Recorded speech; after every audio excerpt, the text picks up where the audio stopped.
Bem, hoje eu gostaria de falar como nós podemos criar módulos próprios, módulos customizados de em Node.js. Ah, o porquê de criar um módulo customizado? Hoje é muito comum nós estarmos trabalhando com várias aplicações, seja usando microserviço, por exemplo, onde você pode ter uma aplicação Node que está fazendo uma parte, uma aplicação Node que está fazendo outra parte, uma terceira aplicação Node que faz uma outra parte, e você vai reparar que muitas das vezes você vai ter, por exemplo, eu tenho que comunicar via HTTP, fazer uma comunicação via HTTP, onde eu tenho que comunicar o microserviço 1 com o microserviço 2 e 3 através de REST, que usa HTTP. Então, provavelmente você poderia, em vez de cada um desses usar uma biblioteca, padronizar o uso de uma única biblioteca, HTTP, por exemplo, Axios. E, assim, também usar a ideia de adapters, que é um padrão onde você cria uma classe que envolve uma determinada, que envolve outra coisa. No caso, a biblioteca Axios. Tiago, por que disso? Isso vai isso vai evitar um problema de que se algum momento a biblioteca Axios for descontinuada ou você tiver que trocar por necessidade, vocês conseguem trocar em um único lugar nesse arquivo que seria seu arquivo HTTP client.js, e assim já poderia ser reusado em vários lugares da sua aplicação. Beleza, isso resolveu um problema de gerar uma dependência em cima de uma biblioteca, usando o adapter partner. Mas ainda tem a questão, o que o módulo customizado vai me beneficiar nesse cenário? Em vez de você ter um HTTP client para cada microserviço desse, você consegue criar um módulo à parte para reusar, onde você vai pegar e ter esse HTTP client nesse módulo e depois vai chamar esse módulo no microserviço 1, 2, 3 e reusar. Também pode ser usado, você tem a camada de cache, então em vez de você implementar em todos os lugares, você cria essa classe de camada de cache no módulo customizado seu. Então você vai conseguir depois reusar. Então evita duplicidade de código. Isso eu estou falando de duplicidade de código, mas também há cenários em que você pode centralizar uma regra de negócio dentro desse módulo customizado, porque ele é uma regra de negócio que vai ser utilizada em várias aplicações. Pode, agora mudando um pouco do contexto de microserviço, às vezes você tem uma aplicação 1, aplicação 2, e essas duas aplicações, elas usam a regra ali, uma parte da regra de negócio que é comum. Se alterar numa, você tem que alterar na outra.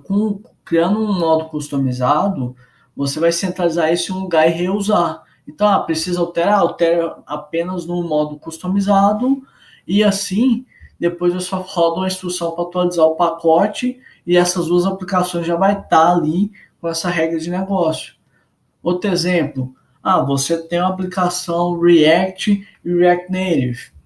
Tem partes que são comuns. É claro, o componente para exibir criar uma tela no React Native e criar uma tela no React.js são diferentes.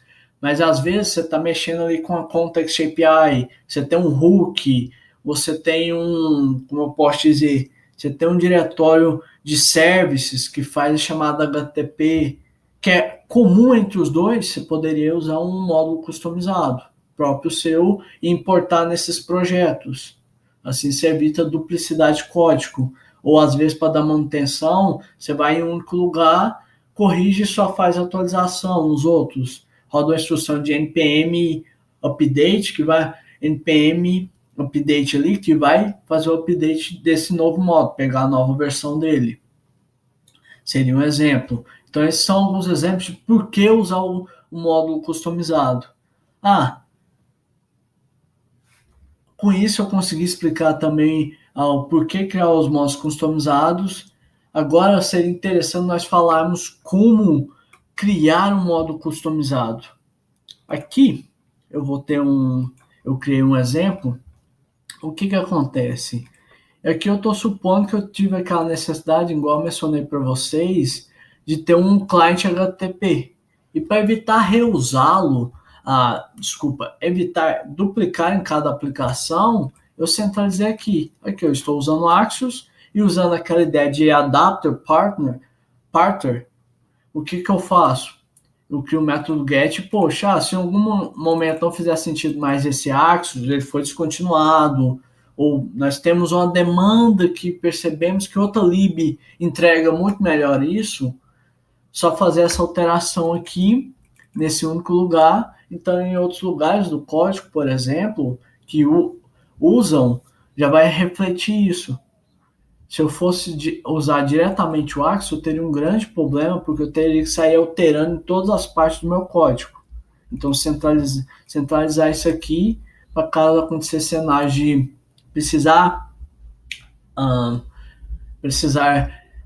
alterar, eu altero em um único lugar. Bem, com isso, o que eu fiz aqui? Aqui eu dei um npm init-i. Beleza, iniciei o projeto, aqui já está iniciado. Depois disso eu fiz o npm i install Axios, para instalar o Axios, igual eu havia feito. Eu já havia feito anteriormente. Um ponto interessante é ele criou para mim aqui todo o package JSON. Existe um ponto muito interessante aqui. Quando você faz o npm init, ele vai te perguntar várias coisas, como, por exemplo, o nome do seu projeto. Isso será muito importante quando você está criando seu módulo. Eu pus úteis porque é um utilitário. Muitas coisas, camada de cache, um client HTTP, sei lá, um middleware para fazer a autorização das minhas APIs. Porque no microserviço 1, 2 e 3 eu tenho que validar que o cara está acessando com token válido. Então, são utilitários. Então, por isso eu pus úteis. Isso é muito importante. E aqui você tem o main, que é o arquivo de entrada. Você pode... Aqui é um exemplo. Nesse arquivo de entrada, eu estou chamando meu HTTP client e exportando ele aqui. Para que quando eu for mostrar o exemplo lá no projeto usando essa aplicação, o que vai acontecer? No momento em que eu fazer o required, ele vai chamar o index.js, onde vai me retornar uma chave. Eu vou ter uma chave HTTP client que se refere à classe HTTP client no meu cenário, que vai ter o get, o post. Então, beleza, mostrei pontos que são importantes. O nome, porque você vai usar ele, você vai referenciar ele lá na parte de dependence. Então, por exemplo, lá no projeto que for usar, vai estar úteis e vai ter o restante das informações. Mencionei isso, mencionei esses pontos importantes. Beleza, você vai fazer um módulo customizado seu. É algo privado seu. Então, o que você pode fazer? Você pode usar o GitHub com um repositório privado para hospedar esse código. Aqui é um exemplo, eu vou pegar o meu GitHub aqui, POC Custom, deixa eu abrir aqui que eu consigo pensar de forma mais prática.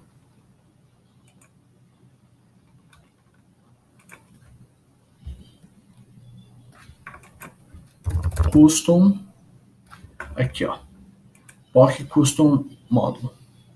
Não é esse aqui. Deixa eu pegar aqui. Create Custom Model. Clique é esse. Esse aqui. O que acontece? Eu enviei o código para cá. Esse código que vocês estão vendo aqui é o código que está aqui. Vai ter até o HTTP client aqui. E você tem, por exemplo, o código que eu acabei de explicar. Beleza. Thiago, agora como eu faço para usar isso em um projeto, em um outro projeto? Isso aqui é o módulo. Como é que eu faço para usar esse módulo em um projeto? Beleza. Aqui eu tenho um outro projeto de teste que eu fiz, onde que é uma prova de conceito aqui, que eu fiz, onde eu vou usar esse módulo. O que eu faço? Agora entra a importância daquilo que eu falei. Lembra do nome do módulo? É importante. Úteis, que é o nome do módulo que eu criei, o meu módulo customizado, e aqui vem a parte. É um repositório privado, então eu ponho ele no GitHub, sendo repositório privado. E se o usuário ali do meu time for tentar acessar, ele tem que ter permissão para acessar aquele repositório. Ele tendo permissão, ele vai conseguir pegar e fazer um npm install aqui, por exemplo. O npm vai entender que ele tem que buscar esse úteis desse endereço aqui. E você está vendo esse hashtag aqui? Esse hashtag, depois do hashtag, eu passo a versão do meu módulo customizado. Vamos supor que eu tenho a versão 1, a 1.1, a 1.2. Aqui eu estou trabalhando com a ideia de Semantic Version. Então, esse 0 aqui, nessa posição, sempre que mudar o valor, são correções de bugs.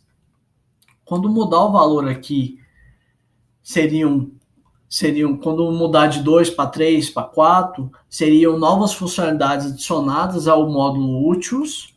E quando mudar de 1 para 2, por exemplo, ou de 1 para 2, de 2 para 3, significa que as alterações podem gerar quebras no código dos projetos que estão usando versões anteriores. Então, essa ideia aqui é um resumo bem básico ali do Semantic Version, que é interessante se aplicar nesses módulos, nessas bibliotecas. Você vai ver muito em biblioteca, versão 1, versão 1.1.1, versão 1.1.2. Então, você consegue, com essa explicação, entender, o cara saiu da 1.0.0 para 1, aí tem uma nova versão 1.0.1. E a anterior era 1.0.0. Então, beleza. O que mudou foi esse último 0. Então, indica que foi a correção de algum bug ali dentro da biblioteca, se ela está trabalhando com Semantic Version. Aqui eu poderia simplesmente fazer o quê? Simplesmente fazer isso aqui. Vai pegar a última versão da minha aplicação, a última versão do meu módulo, que é esse aqui. Eu vim cá, como eu peguei a URL? SSH, copiei. Se você reparar aqui, é a mesma, a mesma URL. Vou tirar daqui. Beleza. Geralmente você tem que fazer um update. E com isso você vai ter a minha última versão da minha aplicação. Eu não vou fazer aqui, mas aí agora eu estou com o meu úteis aqui, que você vai perceber que tem um client, e esse client está com tudo. Aqui, como eu faria para lidar com versões da minha aplicação? Melhor dizendo, meu módulo customizado. Aqui em Releases, isso é muito importante, você vai criar versões da sua aplicação. New Draft Release. Aqui, se você seguir Semantic Version, você vai pôr a versão sua seguindo aquela ideia. A correção é uma correção de bug, é uma nova funcionalidade, são alterações que vão fazer uma quebra quando o cara subir de versão. Então aí você muda aqui. No exemplo aqui eu tenho a 1.0 a 1.2.0. O que aconteceu aqui? Eu subi de 0 para 1, de 1 para 2, porque eu incrementei funcionalidades ali. Não foi correção de bug, não foi uma quebra. Então você cria essa release, e aí você cria a release, dá uma descrição do título, descreve melhor o que foi feito de alteração, e aí você faz publish release, aí vai publicar. Foi assim que eu fiz, aí vai estar disponível aqui as versões.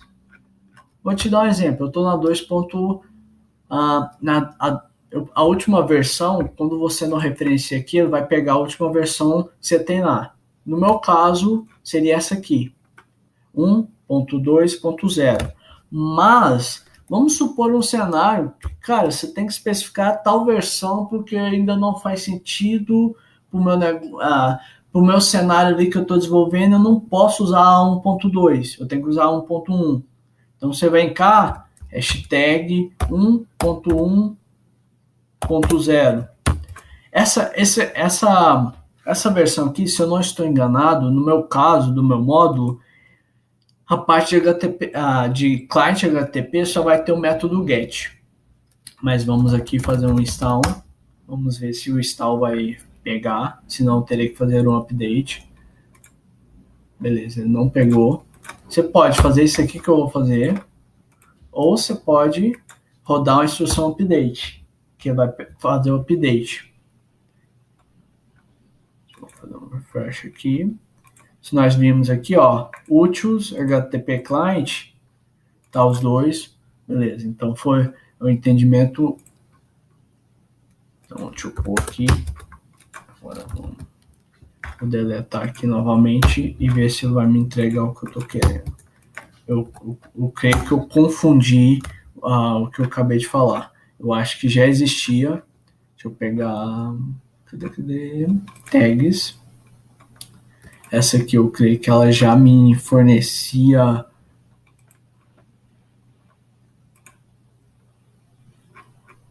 Sim, ela já me dava o que eu precisava. Ela já me dava o método post. Então, na 1.0.0 que eu tenho só o get. Então agora você vai perceber que na versão que eu estou aqui do meu módulo 1.0.0 eu só tenho, meu cliente só tem um get. Aqui não vai dar problema, porque eu estou usando o get para fazer o quê? Para consultar o meu usuário no GitHub. Mas existe um outro carinha aqui que vai pegar esse site aqui que ele cria um mecanismo de webhook fake para você. Eu precisaria do método post. Estou com a 1.0.0. Tem que subir ela para 1.2.0 para eu ter o post, senão meu código vai quebrar. Como eu faria? Você vem aqui, alterou a versão, npm update. Demora um pouquinho. Beleza, se nós olharmos aqui o nosso cliente, a ideia é que ele já esteja aqui, ó. Agora já pegou, já tem o método post. Thiago, mas por que ele tem? Porque na hora que eu fiz o update, ele entendeu que ele tinha que atualizar a peça, pegar nosso módulo chamado úteis, que está nesse repositório, e aqui eu especifico, olha, me dá hashtag tal versão, que é a versão da tag que é criada lá, que eu expliquei como você cria. Vindo aqui em release, new draft, a new release, você vai conseguir criar ali. Aí você só cria um padrão para você de versão. Aí eu referenciei a 1.2.0 e com isso eu consegui pegar a atualização. Agora meu HTTP client não só possui o método get, mas o post. Se nós rodarmos o script aqui, node. Isso aqui ele buscou para mim no GitHub, é meu usuário lá do GitHub. E aqui eu vou tentar ver se eu consigo ver se ele ainda está aqui. Ele manteve aqui, Esse foi o horário em que eu acabei de mandar, dia 1/1/2022, às 2h39, essa foi a mensagem. Se eu mandar aqui de novo, se nós repararmos, tem 14 aqui itens listados. Se eu mandar de novo, vai ir para 15. Aí foi para 15 e aqui 2h40. E a mensagem. Então, com isso eu dei um breve resumo ali de, cara, como é que você conseguiria criar um módulo customizado ali e como usar ele num projeto terceiro? A mesma coisa seria para outro projeto. Preciso desse meu código ali em um outro projeto. Você colocaria essa parte nele. Vou pegar um exemplo aqui. Aí você fala, Thiago, mas eu tenho que ir lá e abrir o package JSON. Então vamos fazer de outra forma. Vamos fazer o seguinte. Eu vou fazer só vou pegar aqui. Melhor. Fica mais prático para você pegar confundir a explicação do que eu ia mencionar. Mas tem um outro projeto, igual o microserviço 2 e 3. Você vai pegar simplesmente essa mesma linha aqui, adicionar independence e fazer o npm install. Já existe a versão, você tem que alterar, subir a versão, igual eu fiz aqui, npm update, se atualizar ali. E se eu não me engano, npm update úteis. Thiago, mas por que úteis? Porque se você faz npm update como anteriormente eu fiz, eu esqueci de explicar isso, você vai fazer o update em todos os seus pacotes. E às vezes tem pacotes que vão, se forem atualizados, vão quebrar. Então, se você quer atualizar apenas um, npm update, nome da dependência, no caso úteis. E ele vai lá, como eu expliquei, bate no GitHub, entende que eu tenho que buscar no GitHub, esse é o repositório, essa é a versão, e ele atualiza. Então, com isso, eu acho que deu para explicar para vocês como utilizar ali, como criar um módulo customizado. É bem simples, é como se fosse um projeto à parte. Você só vai ter que tomar cuidado com a questão do nome aqui da sua aplicação, que é muito importante, e também do main, que é o arquivo de entrada. Então, quando você fazer o require úteis, no caso do meu projeto, qual é o arquivo de entrada? O index.js. Então, assim, você manda para o GitHub, no repositório privado, porque a maioria dos nossos cenários, se nós formos criar isso, nós estamos trabalhando num produto, num SaaS nosso ali, que você não quer expor o código, ou num produto de uma empresa que não é interessante. Se for o contrário, é um open source, aí você publica no NPM, que já vai ajudar. Ou você pode também, eu creio que vai funcionar, publicar no GitHub e o repositório ser público. E as pessoas vão acessar. Nesse caso, meu repositório está público. Então você consegue pegar. Se eu não estou enganado, você vai conseguir sim buscar esse módulo que eu criei. Então é isso. Eu creio que com isso eu consegui explicar o porquê de criar um módulo, o cenário. Também eu também podia mostrar como é que se criava um módulo ali. É bem simples. Às vezes você, por nunca ver, você acha, cara, deve ser complexo. Não, é bem simples. Como utilizar ele também é uma coisa bem simples. Você olhar ali, você vai ver, cara, pôr o nome ali da dependência, chamar a rota ali copiar do GitHub, entrar no repositório aqui, em code e SSH, e clicar em copiar e colocar lá. E se você precisar especificar a versão, é assim como eu expliquei. Então é de boa.